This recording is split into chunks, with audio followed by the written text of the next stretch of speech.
హరీష్ రావు మాట్లాడుతున్నారు, లైవ్ లో చూద్దాం. కట్టాం గోదావరి మీద.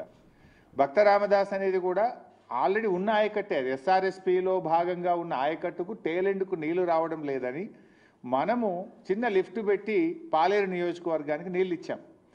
ఈ లిఫ్ట్ కూడా ఆపేయాలి, దీన్ని రద్దు చేయాలి, ఈ లిఫ్ట్ కట్టనీయొద్దు అని చెప్పి కూడా అప్పటి ఆంధ్రప్రదేశ్ ప్రభుత్వం కేంద్ర ప్రభుత్వానికి సిడబ్ల్యూసికి లేఖ రాసింది. ఇట్లా చాలా లెటర్లు. ఇది చంద్రబాబు నాయుడు గారు స్వయంగా రాసిన లెటర్. మీరు పాలమూరు ఎత్తిపోతల పథకానికి అనుమతి ఇవ్వద్దు, దిండి ఎత్తిపోతల పథకానికి అనుమతి ఇవ్వద్దు, ఇది కొత్త ప్రాజెక్టు, మీరు ఎట్లా స్టార్ట్ చేస్తారు, దీన్ని ఆపాలి అని చెప్పి స్వయంగా చంద్రబాబు నాయుడు గారు ఆయన ఓన్ హ్యాండ్ రైటింగ్తో రాసిన లెటర్. సరే, ఇట్లా ఇవన్నీ ఒకటి కాదు రెండు కాదు, ఆంధ్రప్రదేశ్ ప్రభుత్వం రాసిన 20-30 లెటర్లు ఇవి.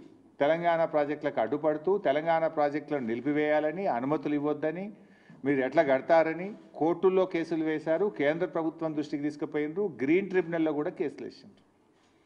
అయితే ఈరోజు మరి నేను అడుగుతా ఉన్నా, గోదావరి బనకచెర్ల ప్రాజెక్టు కొత్త ప్రాజెక్టు కాదా? అసలు కేంద్ర ప్రభుత్వం ఎందుకు నిద్రపోతూ ఉంది? ఈరోజు మన రాష్ట్రంలో ఏపీ రీఆర్గనైజేషన్ యాక్ట్ తర్వాత ఇటు తెలంగాణలోనైనా అటు ఆంధ్రప్రదేశ్లోనైనా కొత్త ప్రాజెక్టు చేపట్టాలంటే కేఆర్ఎంబి జిఆర్ఎంబి అనుమతి తీసుకోవాలి. ఆ నదీ పరివాహక ప్రాంతంలో ఉన్నటువంటి రాష్ట్రాల నుంచి అంతర్రాష్ట్ర ఒప్పందం జరగాలంటే నదీ పరివాహక ప్రాంతంలో ఉండే అన్ని రాష్ట్రాలు ఒప్పుకోవాలి. నంబర్ 3, ఏపీ రీఆర్గనైజేషన్ యాక్ట్ ప్రకారంగా ఎపెక్స్ కౌన్సిల్లో కొత్త ప్రాజెక్టు అనుమతి పొందాలి. Number 4, central water commission clearance తీసుకోవాలి. నంబర్ 5, ఎన్విరాన్మెంట్ క్లియరెన్స్ తీసుకోవాలి.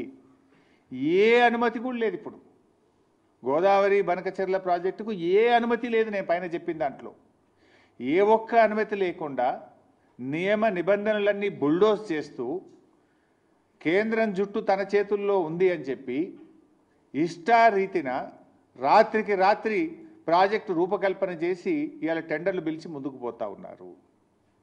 ఇది ఎక్కడి పద్ధతి అని నేను అడుగుతా ఉన్నా. అంటే మేము కాళేశ్వరం కడతానో, భక్త రామదాస్ కడతానో, మేము పాలమూరు కడతానో, దిండి కడతానో, ఆ రోజు కేంద్ర ప్రభుత్వానికి లేఖలు రాస్తారు, సిడబ్ల్యూసికి లేఖలు రాస్తారు, గ్రీన్ ట్రిబ్యునల్లో కేసు వేస్తారు, హైకోర్టులో కేసు వేస్తారు, సుప్రీంకోర్టులో కేసులు వేసి మోకాలు అడ్డం పెట్టే ప్రయత్నం చేస్తారు. కానీ ఇవాళ మీరు మేము కట్టిన అన్నీ కూడా పాత ప్రాజెక్టులు. పాలమూరు అయినా ఉమ్మడి ఆంధ్రప్రదేశ్లో స్టార్ట్ చేసింది, కాళేశ్వరం అయినా ఉమ్మడి ఆంధ్రప్రదేశ్లో స్టార్ట్ చేసింది.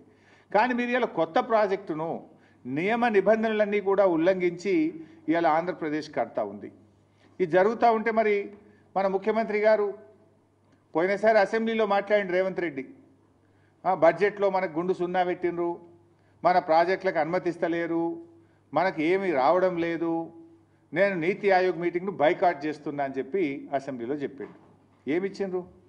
నువ్వు కట్టమన్న మూసీ సుందరీకరణకు ఇదివరకు డిఫెన్స్ ల్యాండ్ రాలే. మూసీ సుందరీకరణ ప్రాజెక్టుకు ఇప్పటికీ అదేది వరల్డ్ బ్యాంక్ నుంచి అప్పు తెస్తామంటే ఫైల్ రిటర్న్ కొట్టిండ్రు. ఏది నీ మెట్రో రైలుకి ఇంతవరకు అనుమతి వచ్చింది లేదు. నువ్వు ఆ రోజు బడ్జెట్లో అయితే గుండు సున్నా, నువ్వే నీతి ఆయోగ్ మీటింగ్ బహిష్కరిస్తా అన్నాడు.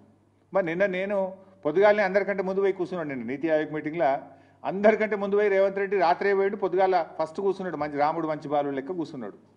నేను అనుకున్నా దీని గురించి మాట్లాడతాడేమో, ఈ గోదావరి బంకచెర్ల ప్రాజెక్టును గట్టిగా ఎదిరించడానికే పోయిండేమో, నిలదీయడానికే పోయిండేమో ప్రధానమంత్రిని అని నేను అనుకున్నా.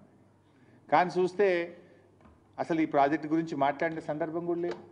ప్రధానమంత్రిని వ్యక్తిగతంగా కలిసి కూడా ప్రెస్ నోట్ రిలీజ్ చేస్తే దీని మీద మాట్లాడిన పరిస్థితి లేదు. అంటే ఏం జరుగుతూ ఉంది?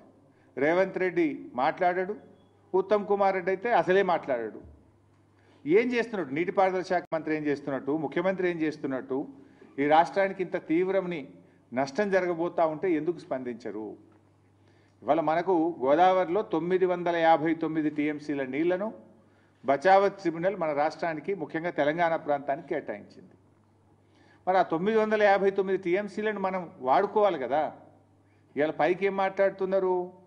లేదా ఇవి సముద్రంలో కలిసే నీళ్ళు అంటున్నారు. సముద్రంలో కలిసే నీళ్లు కావు ఇవి. తెలంగాణ రాష్ట్రం వాటిని వాడుకోలేదు కనుక, పూర్తి స్థాయి వినియోగంలోకి తేలేదు కనుక ఆ నీళ్లు కిందికి ప్రవహిస్తూ ఉన్నాయి. రేపు తెలంగాణ 959 టీఎంసీలు పూర్తిగా వినియోగించుకుంటే అక్కడ నీళ్లు ఉండవు. దీని వెనుక ఉన్న కుట్ర ఏంది? ఇవాళ ఇప్పటికే ఆంధ్రప్రదేశ్ గోదావరి నది మీద ట్రిబ్యునల్ వేయాలని చెప్పి సెక్షన్ 3 కింద కేంద్ర ప్రభుత్వానికి కంప్లైంట్ చేసింది. సో గోదావరి ట్రిబ్యునల్ వచ్చే లోపే ఈ బనకచెర్ల ప్రాజెక్టును త్వరితగతిన నిర్మించి, ఆల్రెడీ ప్రజాధనం ఖర్చు అయిపోయింది, ఆల్రెడీ మేము ఖర్చు